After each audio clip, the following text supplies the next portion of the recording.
The Beatles, the Sir Frank Crisp Tapes, an audio biography. Written by Jagannatha Dasa. Narrated by Jagannatha Dasa.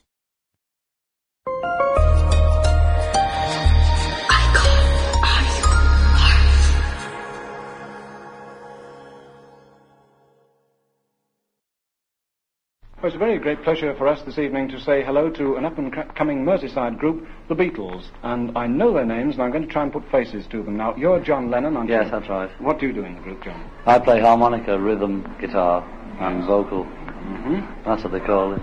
Harmonica, rhythm, guitar, and vocal. Then there's Paul McCartney, that's you. That's me, yeah. And what do you do?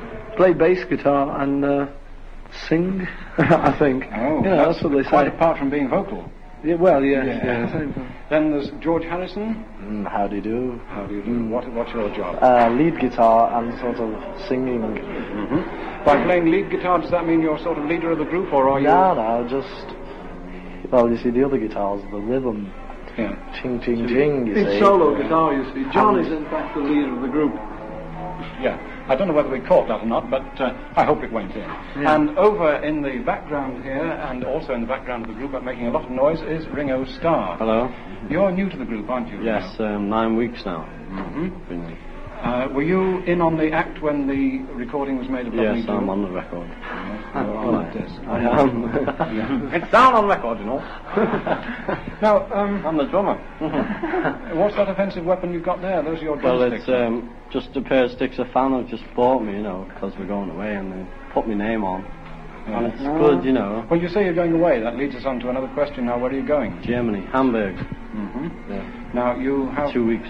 standing engagements over there, haven't you? Well, the boys have been there quite a lot, you know, and I've been there with other groups, but this is the first time I've been there with the Beatles. Mm-hmm. Well, Paul, you tell us, how did you get in on the act in Germany? Well, it was all through an old agent. We first went there for a fellow who used to manage us, and Mr. Alan Williams of the Jagannatha Club in Liverpool, and he found the engagement, so we sort of went there, and then went under our own steam, as they say, afterwards, you know. Mm-hmm. And we've just been going backwards and forwards and backwards and forwards. You're not dizzy at all? Well, yes, actually, yes. Yes, yeah. It's my left leg, you know, the war. George, were you brought up in Liverpool? Yes, so far, yes. Whereabouts? Well, born in Wavertree and bred in Wavertree and Speak. Mm-hmm. Well, the aeroplanes are, you know, yes, Yeah. the aeroplanes. Are you all Liverpool types then? Yes. Types, Oh, yes. Liverpool types. Now, I'm told that you were actually in the same form as young Ron Wycherley, now... Ronald, yes. Yes, now Billy Fury. In St. Silas. In which? St. Silas. Really? Yes, I'm sure it was. Now... It was. It wasn't Jingle Bell like you said in the Musical Express. Oh. No, that was No, wrong, that was wrong. St. Silas School. Well, now, I'd like to introduce, if I may, a young disc jockey who helps us out with programmes at Cleaver and Clatterbridge Hospitals. His name is Malcolm Threadgill. He's 16 years old, and I'm sure you'd like to ask some questions from the teenage point of view, Malcolm. Yes, thank you.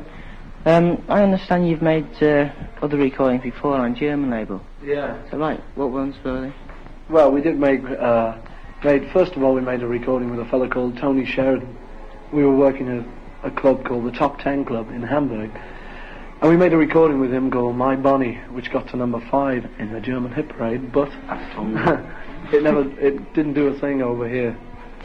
You know, it wasn't a very good record, but sort of the Germans must have liked it a bit, you know. And we,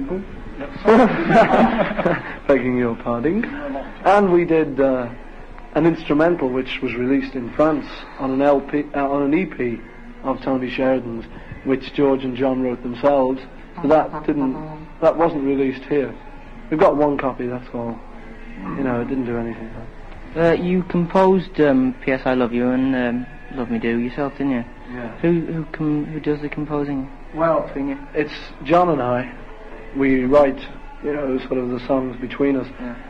It's, you know, we've sort of signed contracts and things to say that, you know, if we sort of equal shares and royalties and things, so that, you know, really we just both write most of the stuff. George did write this instrumental, you know, as we say, but mainly it's John and I. We've written over about 100 songs, but we don't use half of them, you know. We just happened to sort of rearrange Love Me Do and played it to the recording people. Sample complete. Ready to continue?